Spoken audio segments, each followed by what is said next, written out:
Nah itu kalau apa-apa yang seperti itu ya, itu pun dasar tiang agama itu lemah.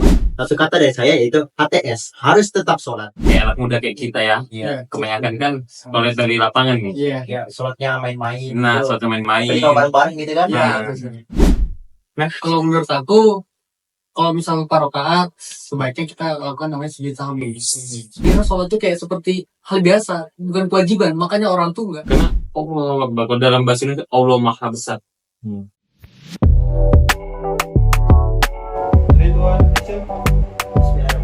Assalamualaikum warahmatullahi wabarakatuh.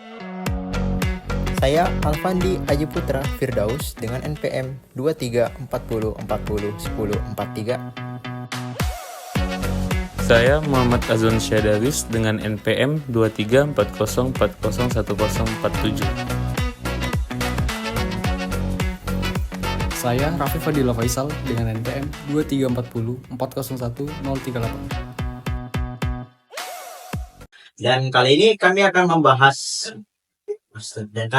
akan berbincang-bincang mengenai fikih. Nah, fikih itu apa aja sih? Jadi fikih itu ada fikih ibadah, fikih muamalah, fikih munahat, fikih siasa, fikih mawaris, dan fikih jinayah. Nah, sebelum kita membahas salah satu dari fikih tersebut, kita tuh harus tahu apa sih itu fikih, Habib?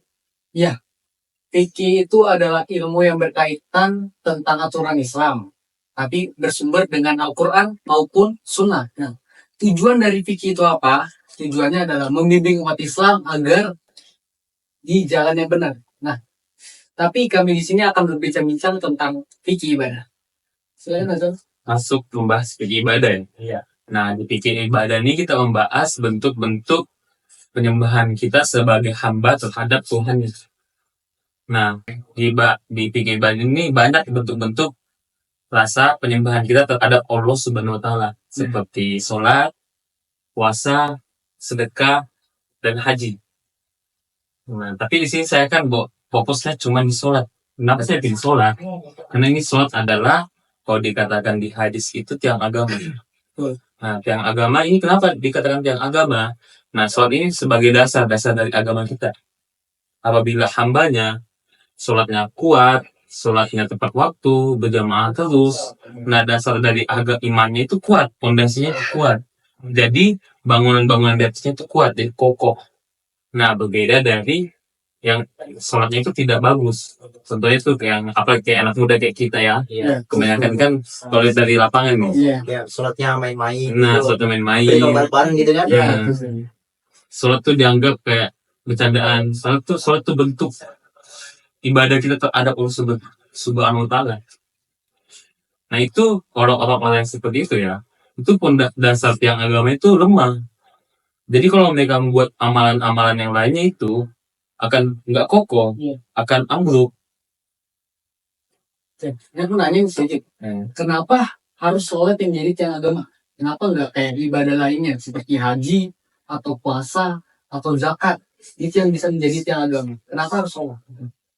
Nah, dari pengamatan saya, kalau sholat itu tuh selalu ditekankan, maupun dalam Al-Quran, banyak ayat sholat itu ditekankan. Kayak contohnya di Al-Baqarah itu ada wasta'inu bis-sabri was-shalah. Nah, sama juga kalau kita analogikan yang gini. Kan tahu kan Islam itu ada berapa? Ada ini, Nah, yang pertama apa?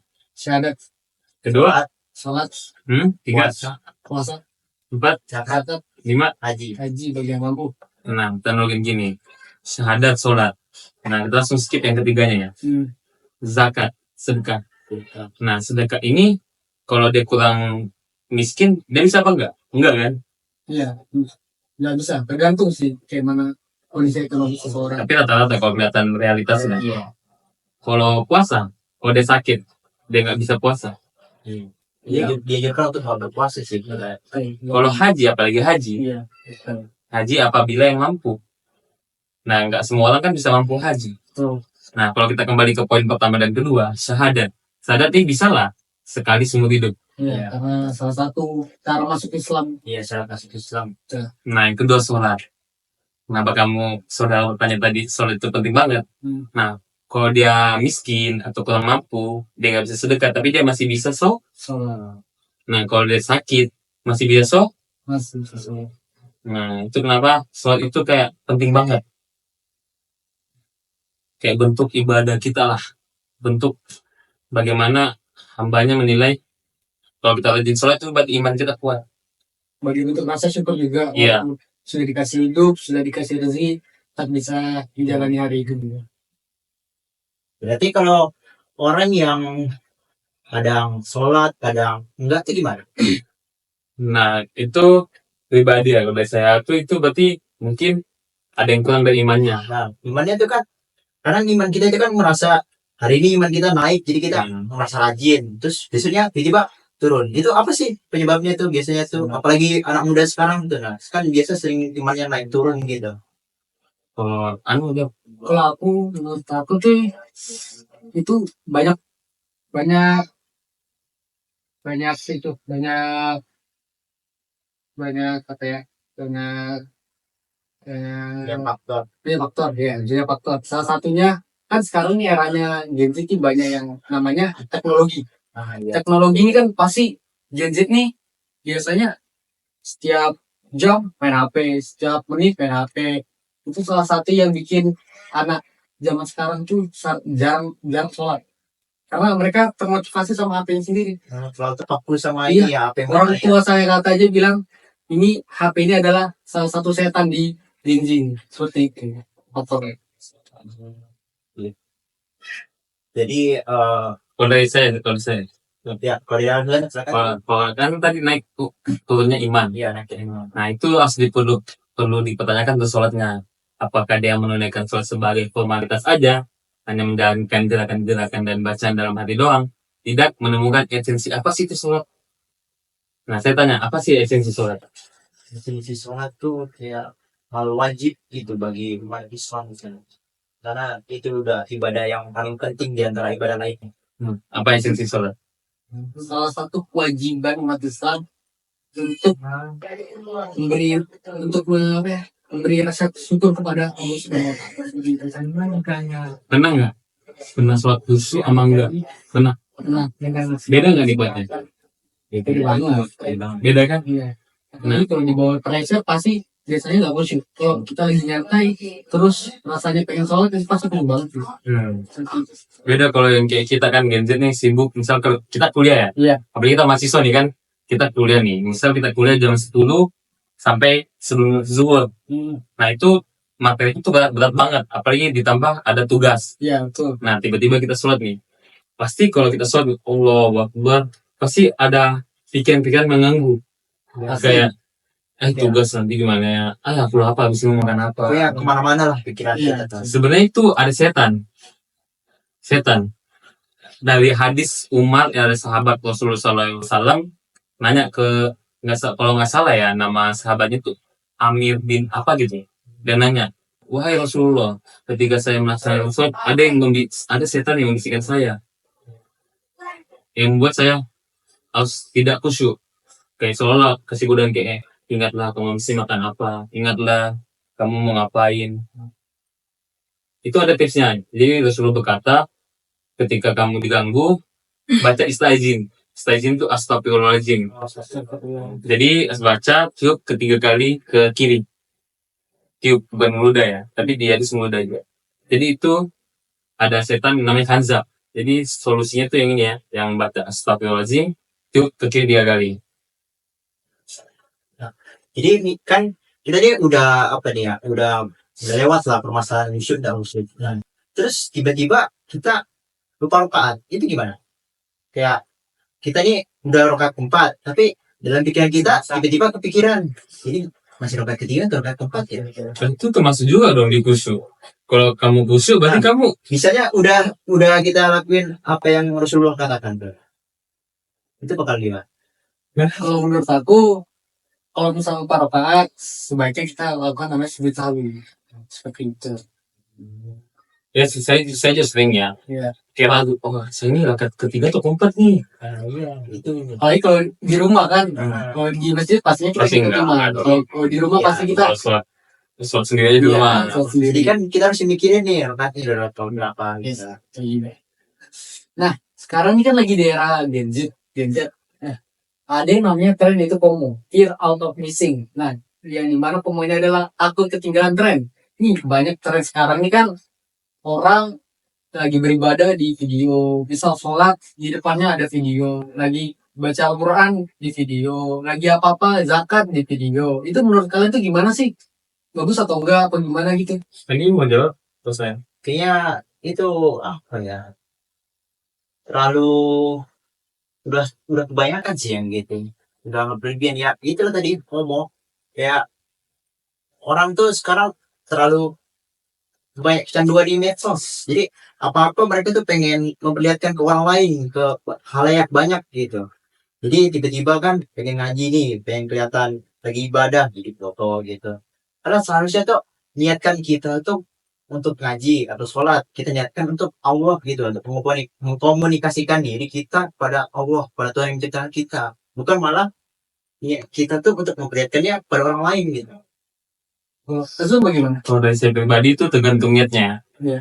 Misal kalau niatnya baik, dia ingin ibadah ini sebagai bentuk, sebagai memotivasi umat yang lainnya. Nah, iya itu sih. Nah itu bisa kalau niatnya baik. Tapi kalau niatnya salah sedikit, itu bisa jadi dia. Jadi ibadah yang dia lakukan tersebut tuh bisa jadi sia-sia aja.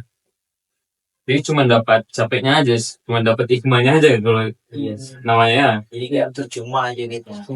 Jadi tergantung niat pribadi tersebut. Misal kalau teman-teman mau, bisa asal niatnya ya Allah saya memposting video ini biar teman-teman saya semangat juga dalam ibadahnya.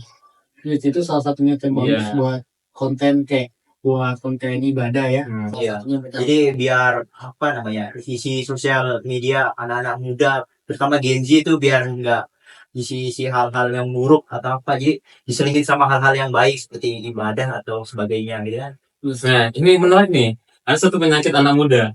Apa itu? Tapi kalau tongkrongannya itu nggak terlalu, saya Ya, bisa kalau ya, kalau gamis atau religius gitu. nah kita posting agama tiba-tiba, pasti ada komen nih dari teman kita, ih sosoknya, Oh, share gitu ya. Iya, kayak teman. kayak kelakuannya di dunia begitu sih, kayak memang kelakuannya kayak aslinya aja begitu. Ngerasain banget deh. Iya kayak Padahal Ngejudge. kita tuh cuma pengen ini, Bang. Pengen beribadah. Ibadah aja, pengen ingat kalau kita tuh pengen mengingatkan ke teman. Nah, Salah satu penyakitnya kalau di sekarang tuh anggapannya kalau sholat itu apa ya? Kalau memang orang dulu kan sholat itu adalah kewajiban, tapi orang sekarang tuh mengira sholat tuh kayak seperti hal biasa, bukan kewajiban. Makanya orang tuh nggak ngelakuin sholat tuh setiap hari gitu, nah, bolong-bolong. Makanya orang sekarang tuh menganggapnya sholat itu seperti hal yang lewat aja. Kayak gitu sih anggapannya orang-orang di sekarang. sama kita tuh bukan lebih ke wajib ya. Iya. Malah sholat tuh kita harus anggap ya, mindset yang anak muda semua kita harus ubah nih. Sholat itu yang kita butuh, bukan wajib. Butuh.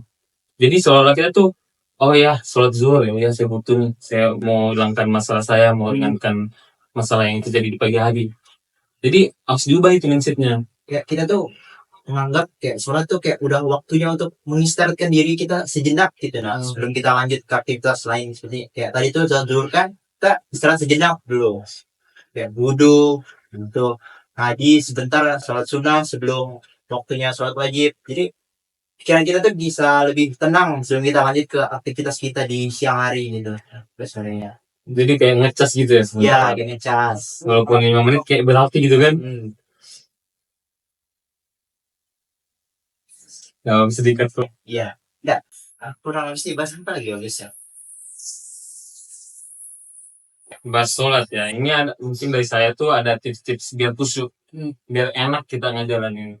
Kalau dari saya pribadi tuh kita analoginya gini, biar enak kita sholatnya kan, kita harus lebih mengaktifkan bacaan-bacaan sholat. Seperti kalau zaman Rasulullah dulu, sahabat Umar bin Khattab, kalau Allahu Akbar itu udah gemetar saking menikmati sholat tersebut. Karena Allah Akbar, kalau dalam bahasa Indonesia Allah Maha Besar. Jadi seolah-olah kita tuh kesombongan yang kita lakukan, misalnya pada hari ini, kesombongan kita, aku lebih gede ini dari teman kelasku, apa sih mereka bodoh. Kesombongan kita yang kita anggap besar, kita sholat, kita ngadap, kita menjadi hamba yang zat yang begitu kecil. Allah Maha Besar. Jadi kita seolah-olah kita butuh banget Allah. Kita hanya seolah zat yang kecil sekali. Yes, ketika perasaan sombong itu hilang. Iya, jadi setiap perkataan apa yang ada di dalam sholat, kita tahu maknanya. Artikan betul-betul. Harus menginginkan arti Allah Maha Besar itulah. Kayak dalam cerita kan ada inna sholati, Suki wa ma'yaya wa mamatillahi rabbil alamin. sesungguhnya sembayangku, ibadahku, hidupku hanya kepada Allah Subhanahu wa taala. Iya. Jadi kita tuh ibadah tuh sholat tuh nggak harus formalitas, cuman baca gini nggak gerakan. Kita harus menemukan makna tersebut. Soalnya kita baca dalam hati. Harus mengerti esensi dari sholat itu agar kita dapat menikmati suatu bentuk ya. Sama ini ada tips saya kedua ini dari Ustadz sih sebenarnya saya baca di sosmed. Dia ngomong kalau kita sholat tuh anggaplah ini sholat terakhir kita. Anggap seolah-olah habis ini kita mati.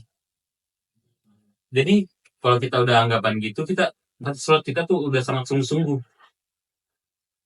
Itu mungkin saja dari saya. Kalau teman-teman ada tips atau mau bahas lain? Mungkin kita bahas yang dari 5 ini tadi deh, ibadah lain kayak puasa dan biasanya kan kita udah habis puasa nih dari bulan apa? Bulan Maret. Ya, bulan Maret. Kan udah masuk bulan Mei gitu. Iya. Nah, pernah gak sih kalian kayak ngalamin gitu pas bulan puasa kemarin tuh kayak ada perasaan malas lah atau gimana lah saat puasa, apalagi kayak banyak anak muda yang di saat puasa malah malas ibadah gitu. Ya, contohnya sholat tadi itu. Nanti gimana menurut kalian? Jadi siapa dulu? Kalau dari saya pribadi itu ya kembali lagi. Apa dia udah tahu banyak keuntungan dalam bulan Ramadan tersebut. Iya. Nah kalau dalam bulan Ramadan tersebut, kalau kita melakukan ibadah sholat, baca Al-Quran itu lebih abdol daripada hari-hari lainnya. Kalau dia nggak tahu bisa memanfaatkan ya bulan Ramadan dengan ibadah sebanyak-banyaknya, dia jadi rugi dong. Yes. Iya, itu sama. Mulai sekarang kayak lebih Acu-acu gitu. ya ada tacu atau bahkan kayak kurang dikasih pemahaman gitu kayak betapa pentingnya sholat 5 waktu terutama di bulan puasa. Jadi seolah-olah kalau masuk Ramadan tuh pentingnya lebih penting puasa gitu. Nah iya. Jadi sholat tuh kayak Mau puasa doang. Ya, Iya. Yang itu puasa doang. Sholat pun dari gitu lah. Rasanya anak muda sekarang tuh yang gitu. padahal nggak boleh harus ada dulu lain. Lebih abdolnya, lebih bagusnya itu balance. Jadi sholatnya jalan, puasanya jalan. Jadi lomba-lomba gitu ya. Berlomba-lomba dalam kebaikan. Jadi puasaku bagus, sholat bagus dong. Aku nambah sholat 2, sholat malam aku nambah. Tarawihku aku 20 rakaat. Nah, Kata Ustaz aja, percuma puasa kalau tidak sholat. tapi jujur ya, saya pribadi karena harus jujur ya, saya pribadi masih kurang lah dalam memanfaatkan sebelum Ramadan kemarin. Saya juga begitu. Oke, berarti ini kan sholat. Nah, ini kan ada nyinggung masalah pressure dari teman nih. Nah, kadang juga pas puasa begitu, ada pressure dari teman kayak Sebenarnya gimana? contohnya kayak pas siang-siang nih, panas gitu kan. Biasanya kita haus tuh. Ya. Ada pressure dari teman, terutama dari teman kita yang perempuan yang berhalangan lah, yang gak bisa puasa. Kadang kita tergiur atau melihat mereka yang sedang makan gitu, atau bahkan mereka sendiri yang ngajak kita makan. Nah, itu gimana tuh? Gimana, Bir? Kalau aku sih rasanya kurang baik aja kalau temannya kayak gitu. Ini dia tidak menghargai dong orang yang berpuasa. Walaupun dia muslim dan dia sedang haid, dia rasanya tidak menghargai orang puasa di sekitarnya.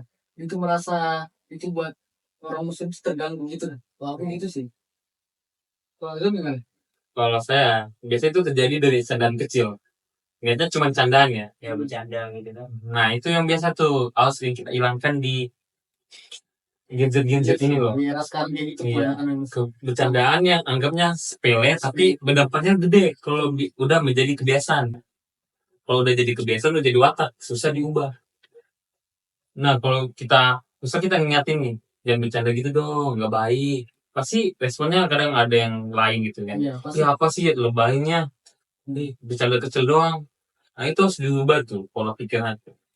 Karena takutnya malah beneran ini kan udah puasa, udah batalin puasa. Oke lah. Iya, bener mokil mereka. Ini durasinya udah cukup lah. Mau langsung setelah. Sabar. Mungkin itu aja pembahasan podcast kita. Iya. Semoga harapan saya semoga pembahasan kita ini tidak menyinggung pihak manapun karena kami bertiga ini masih dalam proses belajar juga. Semoga yang bisa diambil yang positifnya aja ya. Misal ada kesalahan dibuang jauh-jauh, dikasih tahu ke kami. Nah, mungkin ada satu kata atau 1-2 kalimat dari saya.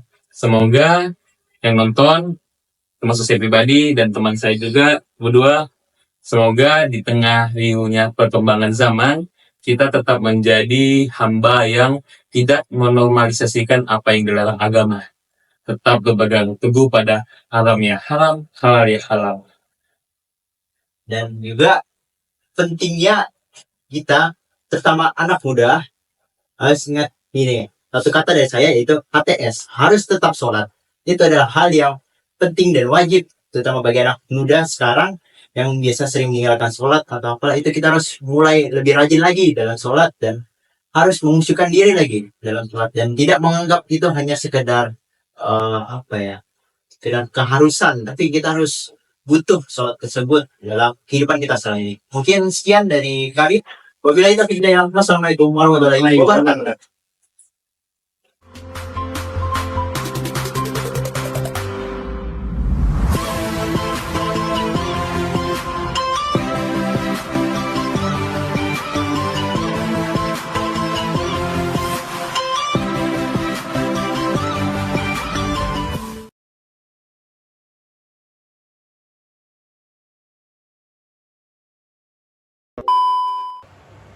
Assalamualaikum warahmatullahi wabarakatuh. Yang mana Lanjut. kayak aki. Ibaratnya kalau fondasinya nggak kuat, berarti bangunannya apa dong? Iya.